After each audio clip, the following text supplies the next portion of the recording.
Bueno, el texto de Juan Manuel de Rosas sobre Ansaldi fija desde un origen su posición, ¿no? Eh,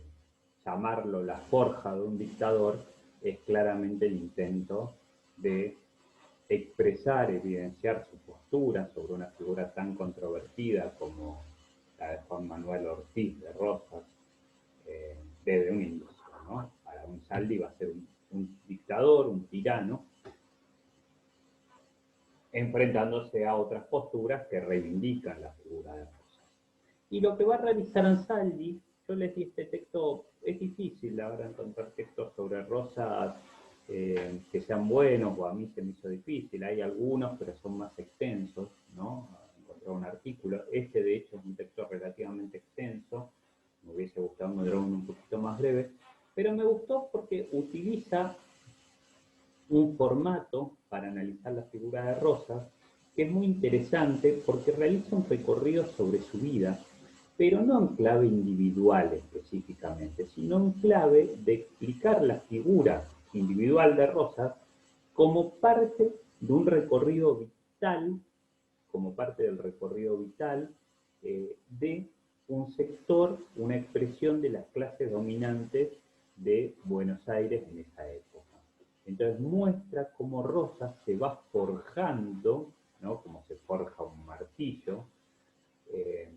a través de distintos procesos históricos y sociales, como un gran terrateniente, como un líder terrateniente de su nacimiento en una familia de terratenientes, y como un líder político y militar fundamental que se va a terminar transformando para Ansaldi en un dictador.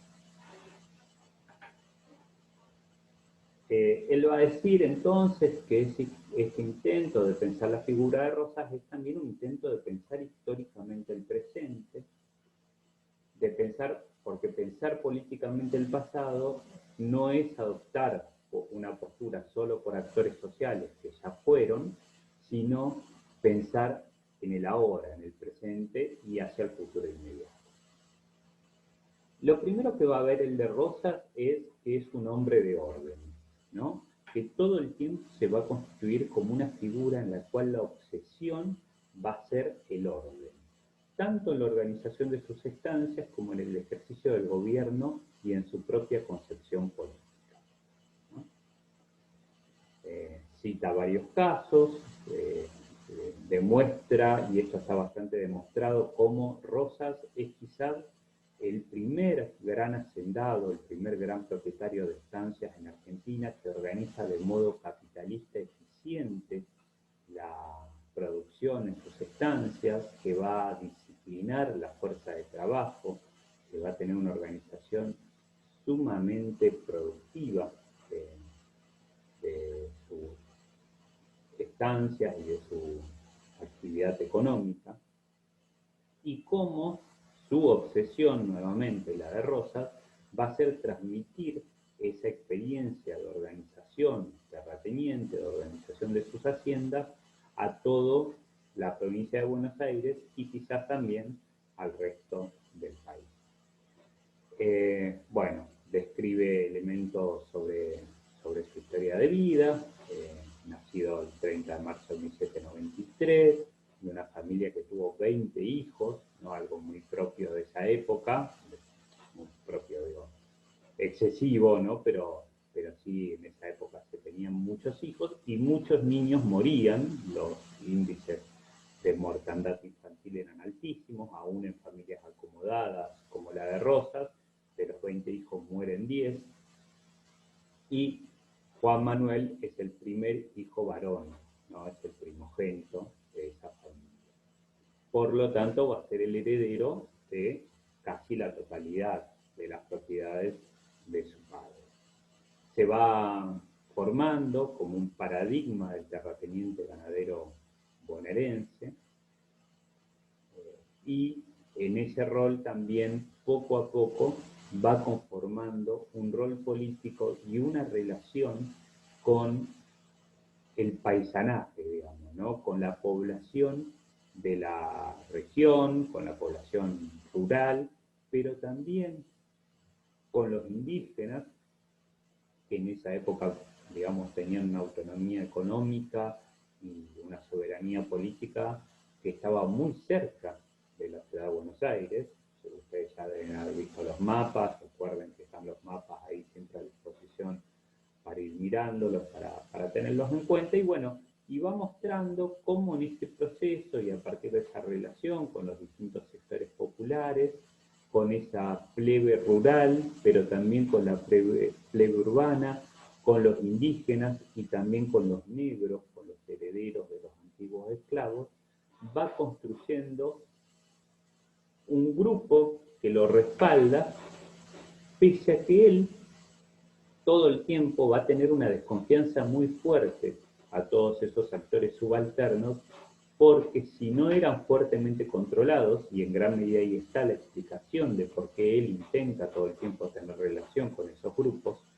porque es la forma de controlarlos. Y si no se los controla, siempre aparece el fantasma del desorden, de la subversión, de la insubordinación, en definitiva de la revolución. Rosas en gran medida para Ansaldi va a ser una expresión, una respuesta de ese grupo terrateniente a tantos años de revolución que habían complejizado toda la sociedad, que habían complicado todas las relaciones sociales tradicionales y que sobre todo les habían complicado mucho sus negocios. Entonces Rosas fundamentalmente, de nuevo para la interpretación de Ansaldi, lo que va a buscar es reordenar la situación económica, reordenar la situación social para asegurar un tiempo prolongado y estable de negocios económicos.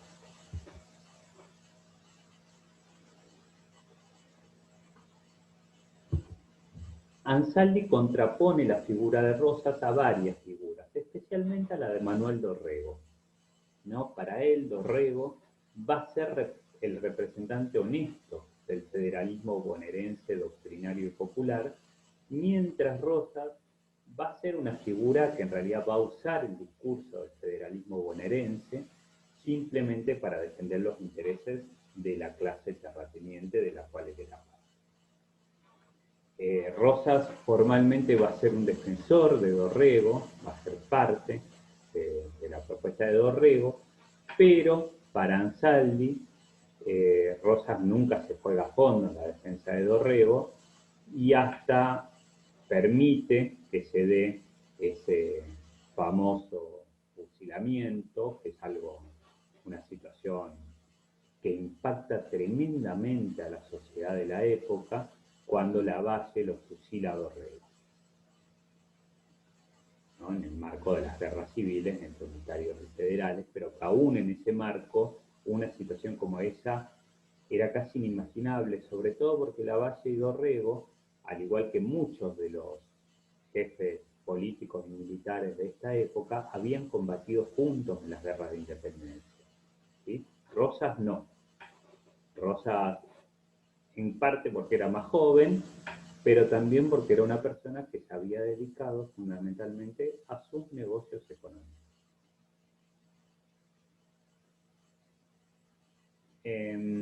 La muerte de Dorrego, el asesinato de Dorrego, decapita al viejo Partido Popular de la ciudad y acelera dentro del federalismo de Buenos Aires, del federalismo porteño, el paso de la hegemonía al sector neofederal, va a decir Ansaldi. Ese proceso, a la larga inevitable, porque los recursos económicos, el prestigio social y la base rural se encontraban entre los reclutas más recientes del federalismo, quedó consumado cuando Dorrego es asesinado en Navarro y no tiene otro heredero político posible más que el jefe rural que ha estado lejos de ofrecerle un apoyo real a Dorrego, que es Juan Manuel de Rosas. Para Ansaldi, la conducta de Rosas en toda esta situación es como mínimo confusa, en los hechos lo acusa de no haber intervenido, y en ese marco Rosas se va a ir construyendo como la figura política y militar fundamental de la etapa,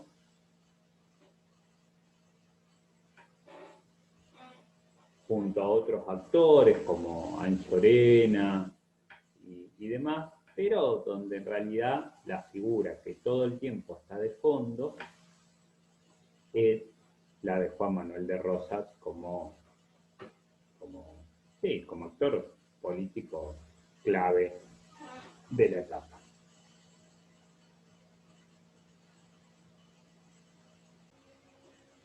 Ansaldi va haciendo un recorrido por distintos momentos, por distintas etapas políticas, por distintas situaciones, y bueno, y va mostrando esto, ¿no? Cómo desde 1820, luego de la renuncia de Rondó al directorio como consecuencia de la batalla de Cepeda, se inicia esa anarquía del año 20, denominada. Ahí Rosas se empieza a involucrar en política, contribuyendo a rechazar la invasión de Estanislao López, el caudillo Estanislao López, al frente de los Colorados del Monte, que va a ser el ejército de Rosas, y va a participar también en la victoria de Dorrego, junto a Martín Rodríguez, que va a ser también gobernador de Buenos Aires y un hombre totalmente vinculado a Rosas, y luego se va a negar a invadir Santa Fe, que era la provincia de Estanislao López. Ahí, cuando se niega, Dorrego es derrotado en la batalla de Gamonal y va a ser un primer marco de esa falta de acompañamiento estable, ¿no?, a Dorrego.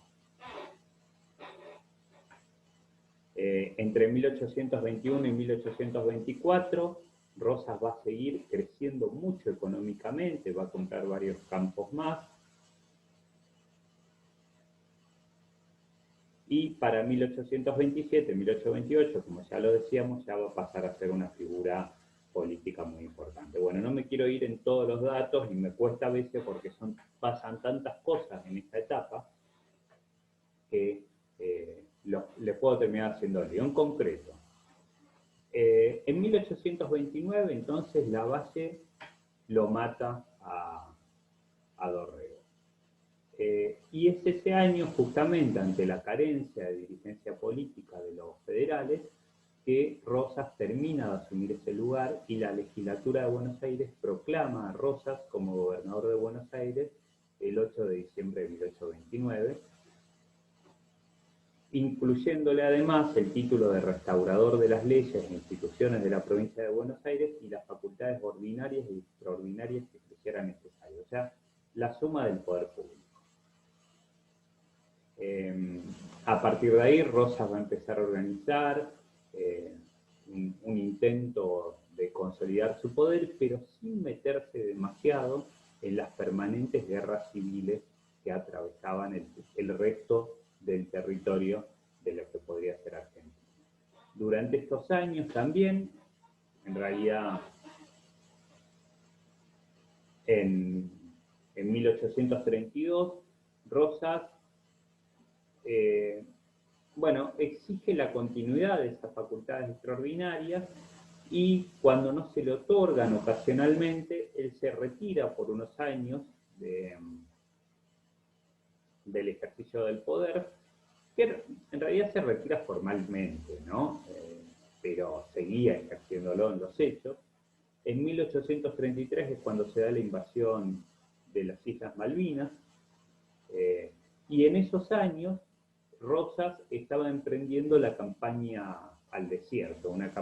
campaña que va a lograr derrotar a algunos grupos indígenas y sobre todo negociar con otros grupos indígenas, pero a través de la cual Rosas logra incorporar a la producción ganadera de la provincia de Buenos Aires un sector muy importante de nuevas tierras sumamente fértiles. Parte de esas nuevas tierras se las queda Rosas y el resto de las nuevas tierras se las van a quedar sectores amigos de Rosas. Entonces, esa conquista del desierto, entre comillas, ese avance de la frontera agrícola y ganadera, va a consolidar en gran medida el poder rosista.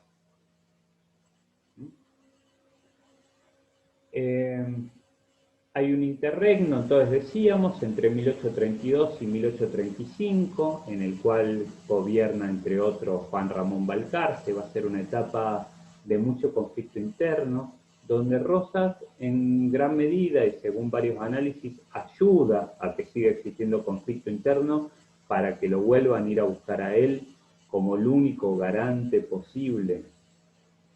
de un orden estable, y finalmente Rosas vuelve al poder en 1835 nuevamente con la suma del poder público y con las facultades extraordinarias. En un gobierno, el segundo gobierno, que va a tener características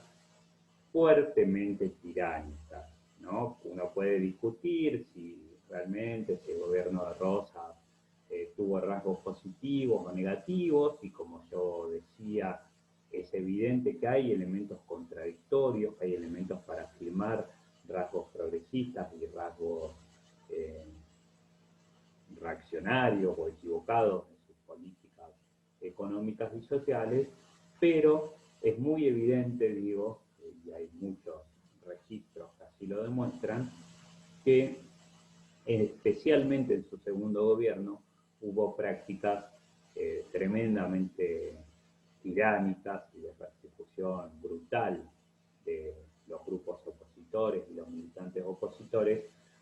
especialmente a partir del armado de este grupo paramilitar, parapolicial, que se denominó la Mazorca, ¿no?